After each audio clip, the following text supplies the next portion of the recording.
Hi, everyone. I'm here with my very, very good friend, Phil Unseld. And we were just having a private conversation, and he was talking about his move from Barcelona to where he lives now in the Basque country in Spain. And, and his children weren't so happy with the move, but he's found it's very interesting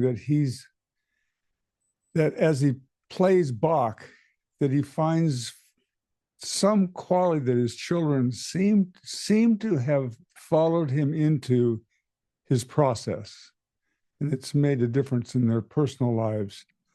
So I wanted to capture this little moment with Phil about him talking about what it's been for him to go through real difficulty and find music as a source of inner inspiration, and how he relates this to the Feldenkrais method. So, Phil, if you could just take us through a little bit of this exploration and this time of, hey, it's a time of uncertainty, really. So, Yeah, sure. Time of uncertainty and really difficult, a tough time, I would say. So when we moved from Barcelona to Bilbao, there were a bunch of difficulties. On one hand, there were the children who wanted to go back to Barcelona. They didn't want to be in the Basque country. And we had also some difficulties in the house where we were living because we had to do some changes. So it was really difficult. So I needed some kind of anchor. So I started to study the piano like when I was young, with the score and with writing the digitation, and with the whole discipline, like when you study Bach. And I'm really into Bach completely from my very early childhood. So I did it for myself basically.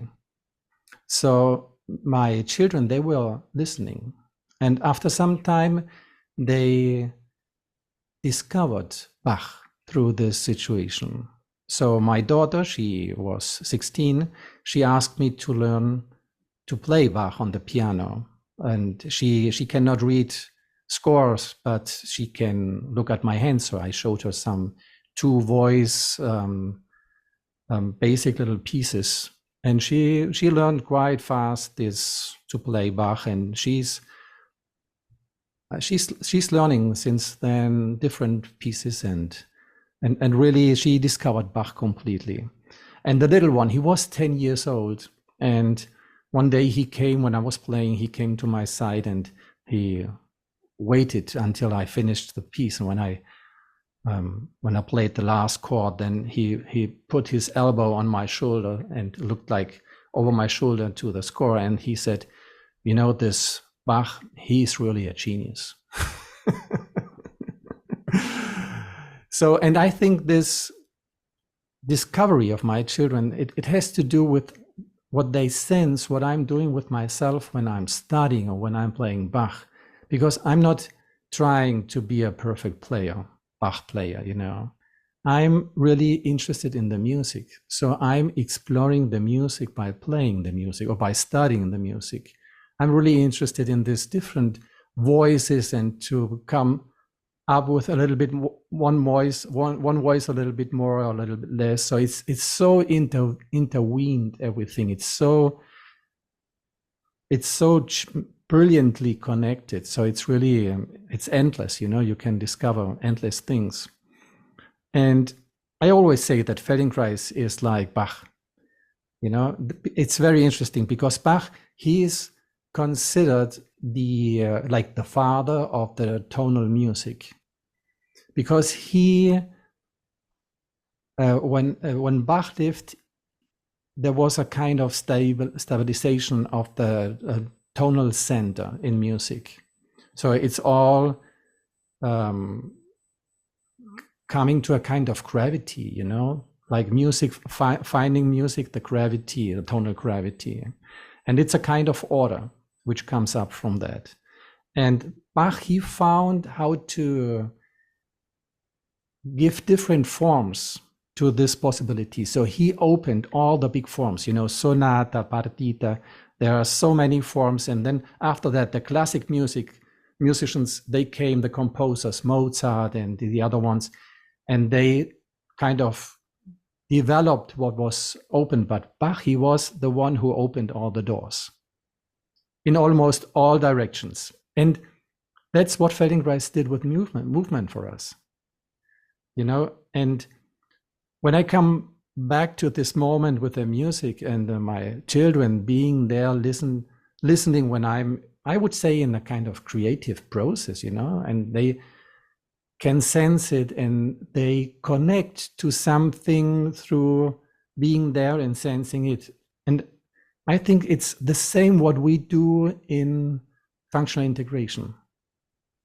Because, you know, learning functional integration, you need somebody to be there. You cannot do it online. You need somebody, you need to feel the touch, and you need to feel what the person is doing with himself or with herself when working with you. And that's the same thing. It's not possible to do it by a recording or by a machine. And yeah, for me, it's a striking example of how Feldenkrais works also. I have to say that I really did learn about a lot of functional integration by watching Moshe's videos of his FI lessons. But I was watching from the state of his own organization and the way that he maintained something within himself that came out of his judo mastery, this organization that knew how to never put a person in harm. It was always about something. Instead of having a person fall, he was having a person stand up. He reversed the order of his judo history and his history of violence into a nonviolent place of helping people find something essential in themselves. But there's something that's so intact in the way that he interacts with the person, the presence and the fullness and the contact that he makes with his hands that you can't observe. But it's not like being right in the room with Moshe, that's for sure. And it's not like being in the room. Yeah, and you learned it after sensing the hands. Right. Or after having the concrete experience, what it feels like to have a functional integration with somebody. Right. Yeah. So then you know, I can listen to recordings of the big pianists or the musicians, and I'm learning a lot. Yes. I can listen to Piazzolla, and I never saw him, but I would love to right. to hear him play. But I learned so much. But that's after the experience. So it's always coming back to the same point. We need people to get into the experience. It's the only way. You know, when you're with a musician that's years ago when we were in Argentina, my wife and I, we were in Barcelona, not in Bariloche, yeah. And we went to Zhao Zhao for a concert. It was a violin concert it was a German violinist. And I can tell you it was one of the driest, most unabsorbing events in my musical life. I mean, the man was technically very good and it bored me to tears. I mean, it was like there was the inner landscape that this man offered wasn't rich. It was technically proficient. It was, and I left there confused, really. I mean, because the music itself wasn't the message. It was the person playing the music that provides the life in the music, that gives you the state of emotionality that begins to appear and to make the music rich. And that's the case of functional integration.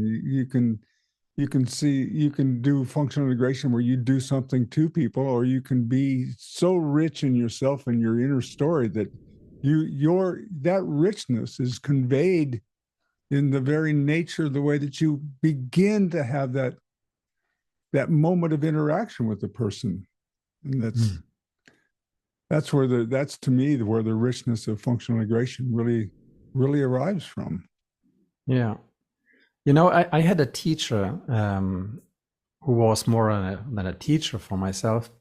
And when I started to take lessons with him, I was 16, and he was a French guy, and he had this incredible capacity to look through you. He saw you, he could see everything.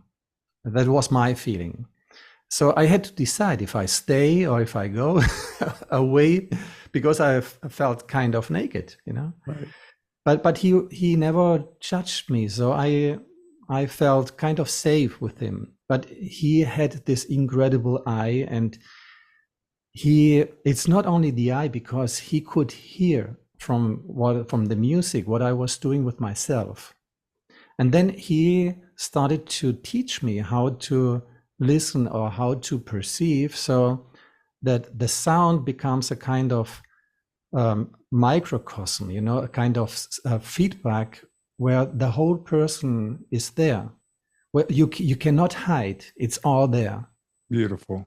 So, and I think in Feldenkrais it's the same thing, but it's with movement and especially in functional integration. You know, it's so complete. You cannot hide yourself in movement neither. I think it's possible to convey a quality through the internet, through being online in awareness through movement.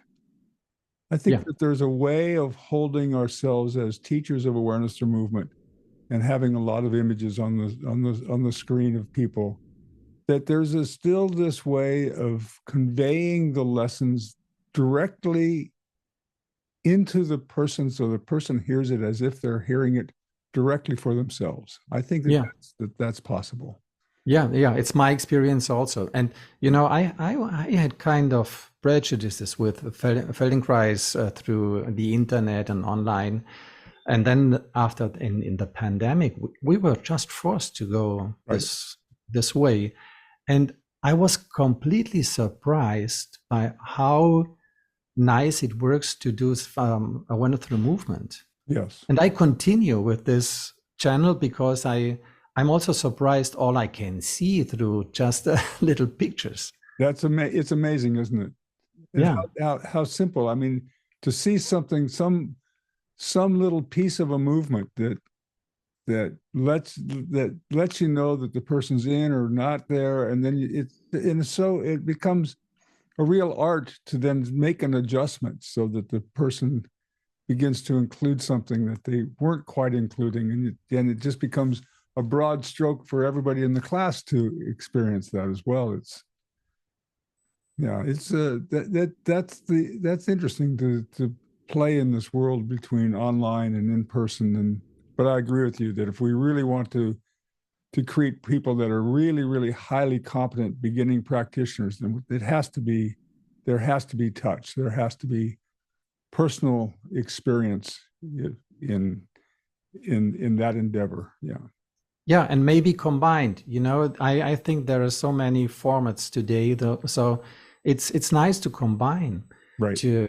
To have this intensive workshops and to have functional integrations in series if possible, but also a regular practice every week. So it's really different formats, but it's I think the continuity in the practice is really a value.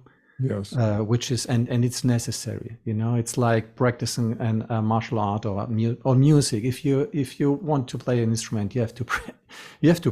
You have to be there. Yeah. So.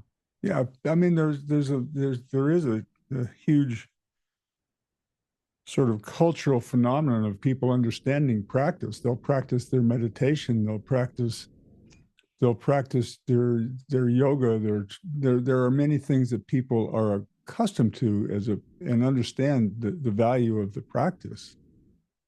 We haven't been able to really, other than a small number of people, to invite them into the practice of the Feldenkrais method as on a daily basis or a 3, 4, 5 times a week basis to really find and investigate what the inner experience becomes when you're that closely attuned to your inner expression that you're bringing outward, just like a musician that has to bring it outward. Yeah. And nobody thinks that you can learn playing the piano by reading a book or just looking some videos on YouTube. So it's so clear that you have to get your hands dirty, you know? Right. Yeah. Oh, Phil, I love it when we get into these places. And I mean, when you were making the description, I was welling up with this almost tears of just this appreciation of how you were relating Bach with your children and with and helping them find a new inner resource and experience for themselves that helped you get through the time of difficulty. And I was just relating it to the many experiences that we've had in teaching the awareness, working in the Feldenkrais method and helping people really deal with uncertainty and get through difficulty with themselves. So yeah. And we can do it because we have been in difficult times. We have the experience. Yes, you and I both know a lot about that. we've had our moments. Yeah. So Phil, I think it would be a good time for us to close this conversation and